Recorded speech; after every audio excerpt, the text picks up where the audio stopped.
बिल्लाहि मिनश्शैतानिर्रजीम बिस्मिल्लाहिर्रहमानिर्रहीम। अस्सलामु अलैकुम वरहमतुल्लाहि वबरकातुहू। जी प्यारे बच्चों, कैसे हैं आप सब लोग। अल्लाह ताला आप सबको अपनी हिफ्ज़ व अमान में रखे, आमीन। प्यारे बच्चों, एक बार फिर मसनून दुआओं के सिलसिले में आपको खुशामदीद कहती हूँ। आज इंशाल्लाह ताला हम एक और बहुत प्यारी सी दुआ सीखने वाले हैं और इस दुआ का ताल्लुक़ बीमारी के साथ है। बीमारी यानी इलनेस के साथ। हम में से कोई ना कोई कभी ना कभी तो बीमार हो ही जाता है। कभी हमारे सर में दर्द हो जाता है, कभी हमारे पेट में दर्द हो जाता है और कभी हमें बुखार हो जाता है और कभी कभार हमें कोई और बीमारी भी हो जाती है। बीमारी चाहे जैसी भी क्यों ना हो, बहुत तकलीफ़ देह होती है, बहुत पेनफुल होती है और जिस्म के एक हिस्से में दर्द हो तो पूरे का पूरा जिस्म उससे अफेक्ट हो जाता है, उसका असर सारे जिस्म में चला जाता है और बीमारी एक तरह से हमारे लिए परेशानी बन जाती है। ना हमारा कुछ खाने को दिल चाहता है, ना हमारा कुछ पीने को दिल चाहता है, ना हमारा कहीं बाहर जाने को दिल करता है और ना ही कुछ खेलने को दिल करता है। और इतनी बड़ी परेशानी बन जाती है बीमारी हमारे लिए कि अगर हम उसको आजमाइश कहें तो वो भी कम नहीं है। अब आप पूछेंगे कि ये आजमाइश क्या होती है, आजमाइश क्या चीज़ है। तो प्यारे बच्चों, आजमाइश यानी ट्रायल इम्तिहान को कहते हैं। बहुत बड़ी मुसीबत, बहुत बड़ी मुश्किल आजमाइश कहलाती है। तो आजमाइश आती कहाँ से है, आजमाइश कौन लाता है।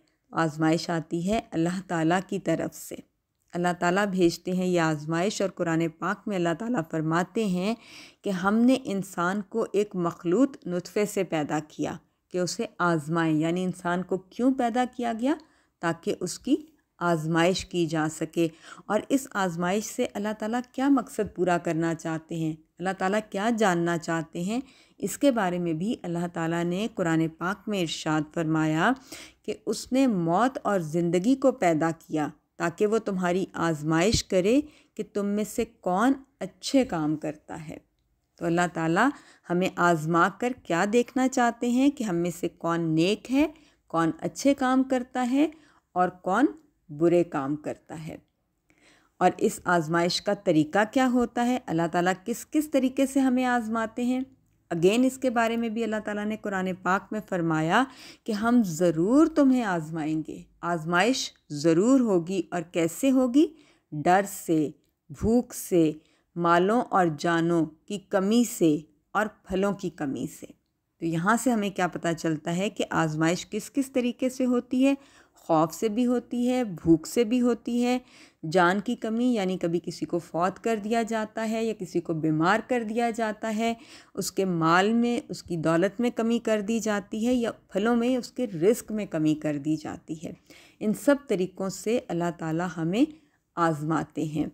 और इन सारी आजमाइश का फ़ायदा क्या होता है, मुझे और आपको क्या हासिल होता है इस सारी आजमाइश से, तो इसके बारे में प्यारे नबी सल्लल्लाहु अलैहि वसल्लम की एक हदीस मुबारक है कि आप सल्लल्लाहु अलैहि वसल्लम ने फरमाया कि अल्लाह ताला जिसके साथ भलाई का इरादा करते हैं उसे तकलीफ़ में मुब्तला कर देते हैं। है ना बच्चों, अजीब बात कि अल्लाह ताला जिसके साथ भलाई कर रहे हैं उसको तकलीफ़ दे रहे हैं। ये क्या बात हुई, तकलीफ़ में क्या भलाई है। तो इसका जवाब भी हमारे प्यारे नबी सल्लल्लाहु अलैहि वसल्लम ने दिया कि मुसलमान को जो भी तकलीफ़ पहुंचती है, जो भी दुख पहुंचता है, जो भी अज़ियत गम उसको पहुंचता है, यहाँ तक कि उसके पैर में एक कांटा ही चुभता है, यानी इतनी छोटी सी तकलीफ़ भी अगर उसको होती है तो अल्लाह ताला उसके बदले में उसके सारे गुनाहों को माफ़ कर देता है। कितनी ज़बरदस्त बात है ना बच्चों कि एक छोटी सी तकलीफ़ भी अगर इंसान को होती है तो उसके गुनाह मिट जाते हैं, उसके गुनाहों को अल्लाह ताला माफ़ कर देते हैं। लेकिन इसकी भी एक शर्त है, हर एक के गुनाह नहीं मिटते। आजमाइशें तो सब पर आती हैं, मुश्किलात तो सब पर आती हैं, लेकिन सब के गुनाह नहीं मिटते। गुनाह किसके मिटते हैं, जो सब्र करता है। अब आप पूछेंगे सब्र क्या होता है, तो सब्र का मतलब होता है बर्दाश्त करना, शिकवा ना करना, शोर ना मचाना, गिला ना करना। ठीक है। और जो लोग सब्र करते हैं उनके बारे में अल्लाह ताला कुरान पाक में फ़रमाते हैं कि खुशखबरी है सब्र करने वालों के लिए। वो लोग कि जब उन पर कोई मुसीबत आती है तो वो कहते हैं कि हम अल्लाह ही के हैं और हम उसी की तरफ لوٹنے والے ہیں۔ تو جو لوگ آزمائشوں پر صبر کرتے ہیں ان کو خوشخبری دی گئی ہے۔ اور کیا خوشخبری دی گئی ہے؟ آپ صلی اللہ علیہ وسلم فرماتے ہیں کہ ثواب میں اضافہ مصیبتوں کے ساتھ ہوتا ہے، یعنی جیسے جیسے مصیبتیں بڑھتی جاتی ہیں ثواب بھی بڑھتا جاتا ہے۔ اور پھر فرماتے ہیں کہ اللہ تعالیٰ جب کسی قوم سے محبت کرتے ہیں تو انہیں کسی نہ کسی مصیبت میں مبتلا کر دیتے ہیں، پھر جو راضی رہتا ہے اس مصیبت پر صبر کرتا ہے اس کے لیے اللہ کی رضا ہے، اور جو ناراض ہو جاتا ہے اس کے لیے اللہ کی ناراضگی ہے۔ یعنی آزمائش پر اگر ہم صبر کریں گے تو اللہ تعالیٰ ہم سے راضی ہوں گے، اور اگر ہم نہیں صبر کریں گے تو اللہ تعالیٰ ہم سے ناراض ہو جائیں گے۔ تو بچوں یہ ہم نے سب کچھ پڑھا آزمائش کے بارے میں، اور میں نے بات شروع کی تھی کہ بیماری بھی ایک آزمائش ہی ہے۔ تو اگر مجھ پر یا آپ پر خدا نہ خواستہ یہ آزمائش آ جائے تو پھر ہمیں کیا کرنا چاہیے؟ ہمیں صبر کرنا چاہیے، شور نہیں مچانا چاہیے، شکوہ نہیں کرنا چاہیے، اللہ تعالیٰ سے راضی رہنا چاہیے اور شکر ادا کرنا چاہیے۔ تبھی ہمیں فائدہ ہوگا نا، تبھی اللہ تعالیٰ ہم سے راضی ہوں گے اور ہمارے گناہوں کو معاف فرمائیں گے۔ اور پیارے بچوں، اگر ہماری سراؤنڈنگ میں کوئی بیمار ہے، ہمارے ریلیٹیوز میں کوئی بیمار ہے، نیبرز میں کوئی بیمار ہے، یا ہمارے آگے پیچھے کوئی اور رہتا ہے تو جو بیمار ہو گیا ہے، تو آپ جان سکتے ہیں کہ بیماری تو ایک آزمائش ہوتی ہے، ایک بہت بڑی پریشانی کا باعث ہوتی ہے۔ تو پھر ہمیں کیا کرنا چاہیے کہ اس بیمار کی عیادت کے لیے جانا چاہیے، اس کو پوچھنا چاہیے، اس کے پاس جا کر وقت گزارنا چاہیے تاکہ اس کی تکلیف میں تھوڑی کمی ہو سکے۔ ظاہر ہے ہم اس کی بیماری تو دور نہیں کر سکتے لیکن اس کا خیال تو رکھ سکتے ہیں نا، تو ہمیں اس کی عیادت کرنی چاہیے۔ لیکن بچوں جب ہم بیمار کے پاس جاتے ہیں نا اور اس کو دیکھتے ہیں تو ہمیں بڑی پریشانی ہوتی ہے، بہت دل دکھتا ہے کسی اور کو تکلیف میں دیکھ کر، اور سمجھ نہیں آ رہی ہوتی کہ کیا کریں، کس طرح سے اس کی تکلیف کو کم کر دیں، کیسے اس کو اس مصیبت سے باہر نکالیں۔ تو یہاں پر بھی اللہ تعالیٰ نے ہم پر احسان کرتے ہوئے ہمیں ایک بہت پیاری دعا سکھائی ہے کہ یہ دعا مانگو تو اس سے بیمار کے لیے آسانی ہو جائے گی، اس کی تکلیف میں کمی ہو جائے گی۔ اور اس دعا کے بارے میں پیارے نبی صلی اللہ علیہ وسلم نے فرمایا کہ جب کوئی شخص کسی ایسے مریض کی عیادت کرے جس کی موت کا وقت ابھی قریب نہ آیا ہو، یعنی وہ ٹھیک ہونے والا ہے، اور اس کے پاس 7 مرتبہ یہ دعا پڑھے تو اللہ تعالیٰ اسے اس مرض سے شفا دے دے گا، یعنی اس کو ڈیفینیٹلی صحتیابی مل جائے گی، اس کی بیماری ختم ہو جائے گی۔ تو کتنی زبردست بات ہے نا یہ۔ تو آئیے دیکھتے ہیں کہ یہ کون سی دعا ہے کہ جو مریض کے پاس جا کر ہم نے ضرور پڑھنی ہے، ٹھیک ہے؟